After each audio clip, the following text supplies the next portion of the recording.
আমার যাবেন? আপাতত যেই দিকে দুই চোখ যায় সেই দিকে যাবো। মানে আমাকে দেখে বুঝতেই তো পাচ্ছেন বিয়ে থেকে পালিয়েছি। চলেন একটু ঘুরি। এক্সকিউজ মি, কি বলেন? এই অ্যাড্রেসটা কোথায় বলতে পারবেন?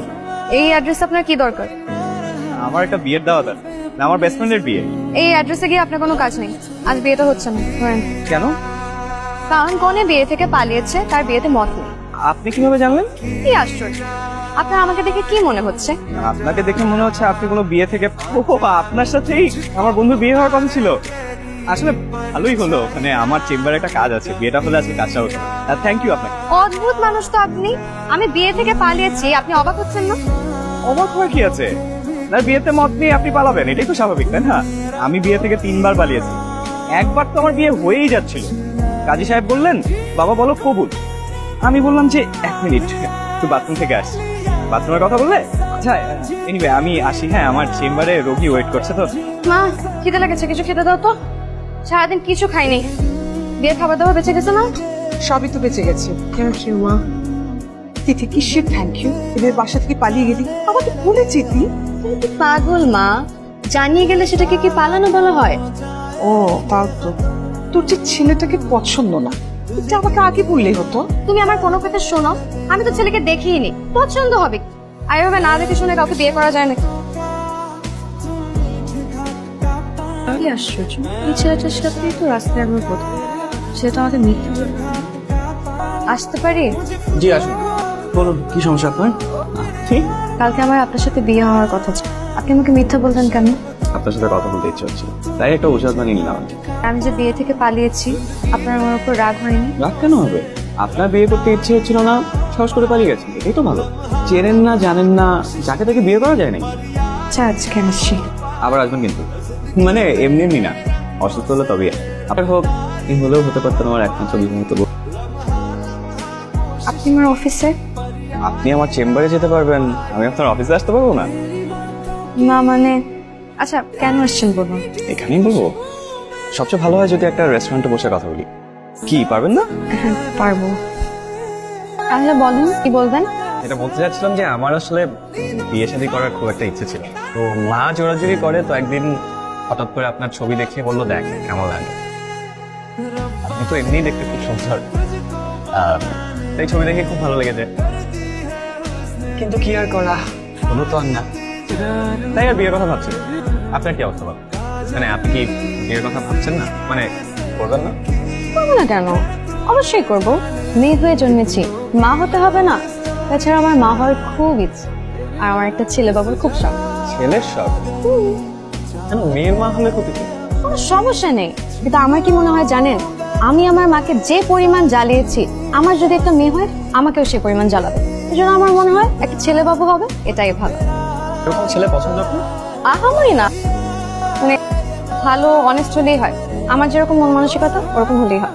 মাকে ছেলে হিসাবে কেমন লাগলো? ভালো না খারাপও না, মাঝামাঝি। আসলে আমি আপনার সাথে তেমন একটা মিশি নাই তো বলতে পারবো না। আচ্ছা, আমার না দেরি হয়ে যাচ্ছে। আমি যদি আজকে অফিসে দেরি করে যাই, আফসার ভাই তো আমাকে মেরেই ফেলবে। এই কথা কি শেষ হয়েছে নাকি আর কিছু বলবেন? না, শেষ। আচ্ছা, আজকে উঠি তাহলে। ভাত। তুই কালকে ফ্রি আছিস? কেন? একটা ছেলে, ওর নাম রাখু, তোর সাথে দেখা করতে চাই। তুই বরং একটা রেস্টুরেন্টে গিয়ে বস। তারপর আমাকে কি তোমার পছন্দ হয়েছে? মাত্রই তো দেখা হলো, এখনো কিছু ভাবিনি। মাত্র দেখো তাতে কি, আমি কি হ্যান্ডসাম না? আর তুমি কি জানো সব মেয়ে আমাকে প্রথম দেখাতে প্রেমে পড়ে যায়। লাভ এট ফার্স্ট সাইট। তাই নাকি? ইউ আর সো লাকি যে তুমি আমাকে বিয়ে করতে পারো। আচ্ছা চলেন না আমরা কিছু একটা অর্ডার। কোর্স তুমি যা ইচ্ছা অর্ডার দিতে পারো। শোনো, আমার কিন্তু টাকার অভাব নেই, সারা জীবন তোমাকে রাজরানীর মতো রাখতে পারবো। জানো আমি একটা প্ল্যান করেছি, প্ল্যান হচ্ছে আমরা বিয়ের পরে তোমাকে একটা BMW গিফট করবো। না থাক, আমার এত দামি গাড়িতে চড়ার শখ নাই। শখ নাই না, সামর্থ্য নাই। আচ্ছা শুনুন, আমি আজকে উঠি। আরে কি আজব, খাবে না? না, আপনার কথা শুনে আমার পেট ভরে গেছে। Thank you.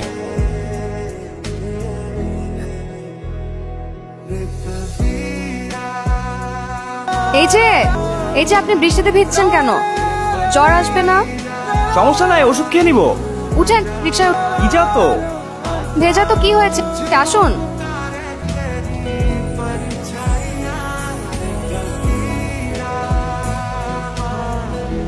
আপনিও একটা ওষুধ খেয়ে নিন, প্রেসক্রিপশন লিখে দিব। ওকে ডাক্তার সাহেব।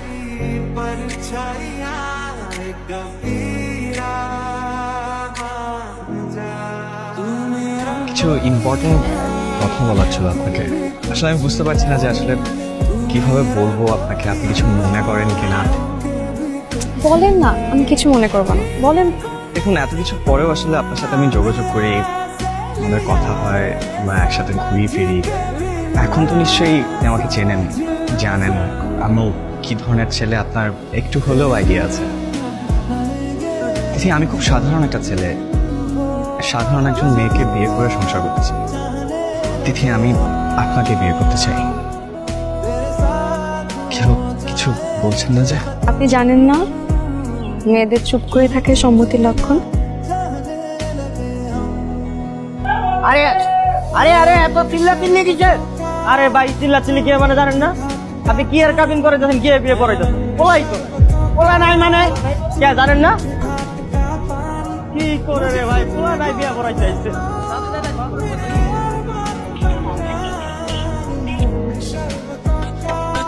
আরে ভাই কি হয়েছে কন্যা, বিয়ে বাড়িতে পলাইছেন না? আরে না না ভাই, 1 ইয়ার পাগড়ি পইরা গেছিলাম বিসিএস পরীক্ষা দিতে, পারি নাই কিছু, পরে চলে আসছি।